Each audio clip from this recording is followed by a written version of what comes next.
Surgery లేకుండా మోకాలు వెన్నునొప్పికి చికిత్స ప్రాణ పెయిన్ క్లినిక్. ఎన్నో ఏళ్ల వివాదం, రెండు ప్రాంతాల మధ్య ఎడతెగని పంచాయతీ. ప్రభుత్వాలు మారాయి, రాష్ట్రం విడిపోయింది. అయినా సమస్యకి పరిష్కారం దొరకలేదు. కోర్టుల చుట్టూ తిరిగినా కూడా ప్రయోజనం దక్కలేదు. ఎట్టకేలకు కేంద్రమే దిగొచ్చింది. దశాబ్దాల సమస్యకి పరిష్కారం లభించింది. అయితే బీఆర్ఎస్ ఆరోపిస్తున్నట్లుగా ఇది కూడా ఎన్నికల స్టంటేనా? మధ్య కృష్ణా జలాల వివాదం ఎన్నో ఏళ్లుగా కొనసాగుతోంది. తమ వాటా తేల్చాలంటూ తెలంగాణ 10 ఏళ్లుగా డిమాండ్ చేస్తోంది. ప్రధాని తెలంగాణ పర్యటనకు ముందు కూడా ఇదే డిమాండ్ పెట్టింది. ఈ అంశాన్ని అస్త్రంగా చేసుకుని కేంద్రాన్ని ఇరుకున పెడుతోంది. కృష్ణా జలాల్లో తమ వాటా తేల్చిన తర్వాతే పాలమూరులో అడుగుపెట్టాలంటూ బీజేపీపై విమర్శలు గుప్పించింది బీఆర్ఎస్. దాంతో ఇదే సరైన సమయమని భావించిన కేంద్రం గులాబీ పార్టీకి స్ట్రాంగ్ కౌంటర్ ఇచ్చింది. అసెంబ్లీ ఎన్నికల వేళ కృష్ణా జలాల వివాదం పరిష్కారానికి ట్రిబ్యునల్ ఏర్పాటు చేస్తూ నిర్ణయం తీసుకుంది. ప్రధాని మోడీ అధ్యక్షతన సమావేశమైన కేంద్ర కేబినెట్ ట్రిబ్యునల్ ఏర్పాటుకు ఆమోదం తెలిపారు. రెండు తెలుగు రాష్ట్రాల మధ్య కృష్ణా జలాలపై ఉన్న వివాదాలను ఈ ట్రైబ్యునల్ పరిష్కరిస్తుందన్నారు కేంద్ర మంత్రి అనురాగ్ ఠాకూర్. మిగులు జలాలను రెండు రాష్ట్రాలకు పంపిణీ చేస్తారని, ప్రస్తుత ప్రాజెక్టులతో పాటు ఇకపై నిర్మించే ప్రాజెక్టులకు కూడా నీటి కేటాయింపులను ఈ ట్రిబ్యునలే చేస్తుందన్నారు.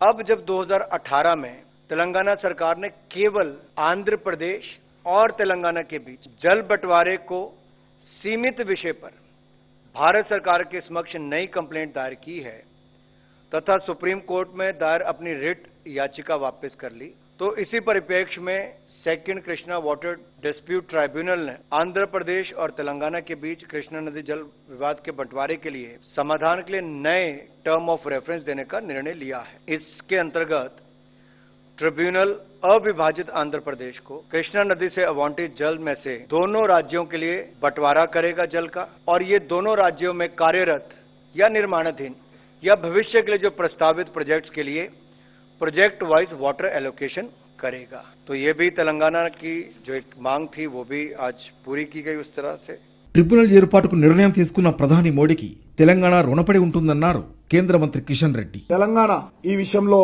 మరి అనేక రోజులుగా ఉన్నటువంటి ట్రిబ్యునల్ ఏర్పాటు చేయాలని అనేక రోజులుగా ఉన్నటువంటి డిమాండ్ను ఈరోజు కేంద్ర ప్రభుత్వము కేబినెట్ తీర్మానం ద్వారా నిర్ణయం తీసుకున్నది.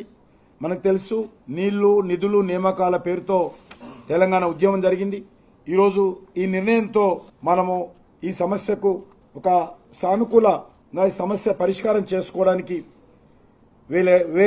వీలు పడుతుందని చెప్పి మనం చేస్తూ, అయితే కేంద్రం నిర్ణయం ఎన్నికల స్టంట్గా అభివర్ణించారు మంత్రి హరీష్ రావు. ట్రిబ్యునల్ ఏర్పాటు తెలంగాణ విజయమన్న ఆయన కృష్ణా జలాల కోసం కేసీఆర్ పోరాడుతుంటే కేంద్రం కుంభకర్ణుడిలా నిద్రపోయిందని విమర్శించారు. ఎన్నికలు వచ్చాయని ఇప్పుడు నిర్ణయం తీసుకుందన్నారు. ఇవాళ కేంద్రంలో ఉన్న ప్రభుత్వం కుంభకర్ణునిలాగా నిద్రపోయి 9.5 ఏళ్ల తర్వాత ఇవాళ కేంద్ర కేబినెట్ కృష్ణా జలాల కోసం ట్రిబ్యునల్ కాన్స్టిట్యూట్ చేస్తూ నిర్ణయం తీసుకుంది. అది ఓట్లు వచ్చినాయని, ఎన్నికలు దగ్గరికి వచ్చినాయని 9.5 ఏళ్ల తర్వాత నిర్ణయం తీసుకున్నది. సుప్రీంకోర్టులో కేసు వేసినాం. లాస్ట్కు సుప్రీంకోర్టు నుంచి మనకు డైరెక్షన్ వచ్చే టైంలో మీరు కేసు విత్డ్రా చేసుకోండి, మేము వెంటనే ట్రిబ్యునల్ ఇస్తామన్నారు. వాళ్ళ మాట నమ్మి విత్డ్రా చేసుకుంటే ఏడాది అర్థం తర్వాత ఇవాళ ట్రిబ్యునల్ కాన్స్టిట్యూట్ చేస్తామని నిర్ణయం తీసుకున్నారు. ఏది ఏమైనా ఇది తెలంగాణకు గొప్ప విజయం. రాష్ట్రాల మధ్య నీటి పంపకం కోసం అప్పటి కేంద్ర సర్కార్ 1969లో ఒక ట్రిబ్యునల్ ఏర్పాటు చేసింది. దీనికి ఆర్ఎస్ బచావత్ అధ్యక్షులుగా వ్యవహరించారు. అందుకే దీన్ని బచావత్ ట్రిబ్యునల్ అంటారు. కృష్ణా జలాలపై 1976లో ఈ ట్రిబ్యునల్ తీర్పిచ్చింది. కృష్ణానదిలో 75% నీటిని లెక్కేసి పంచారు. మొత్తం 2060 టీఎంసీల నీరు ఉంటుందని తేల్చారు. ఆ నీటిని 3 రాష్ట్రాలకు పంచారు. 560 టీఎంసీలు మహారాష్ట్రకు, 700 టీఎంసీలు కర్ణాటకకు, 811 టీఎంసీలు ఉమ్మడి ఆంధ్రప్రదేశ్కు కేటాయించారు. అయితే రాష్ట్ర విభజన తర్వాత 2017లో కృష్ణా జలాలపై పంపిణీ చేశారు. ఏపీకి 66% అంటే 512 టీఎంసీలు, తెలంగాణకు 34% అంటే 298 టీఎంసీలు కేటాయించారు. ఏపీ పునర్విభజన చట్టం ప్రకారం ప్రాజెక్టుల వారీగా నీటి పంపిణీ చేయాలని యూపీఏ ప్రభుత్వం బ్రిజేష్ కుమార్ ట్రిబ్యునల్ను ఆదేశించింది. అయితే తెలంగాణ మాత్రం పరివాహక ప్రాంతం ఆధారంగా జలాలను కేటాయించాలని డిమాండ్ చేస్తోంది. అంతర్రాష్ట్ర జల వివాదాల చట్టం ప్రకారం కొత్త ట్రిబ్యునల్ను ఏర్పాటు చేసి కృష్ణా జలాల్లో నీటి వాటాను తేల్చాలని కేసీఆర్ మోడీకి లేఖ కూడా రాశారు. దీనిపై సుప్రీంకోర్టుకు వెళ్లారు. 2020లో ట్రిబ్యునల్ ఏర్పాటుకు అంగీకారం తెలిపిన కేంద్రం సుప్రీంకోర్టులో వేసిన పిటిషన్ను వెనక్కి తీసుకోవాలని తెలంగాణను కోరింది. అయితే ట్రిబ్యునల్ ఏర్పాటులో కాలయాపన చేయడంతో బీజేపీని నిలదీసింది బీఆర్ఎస్.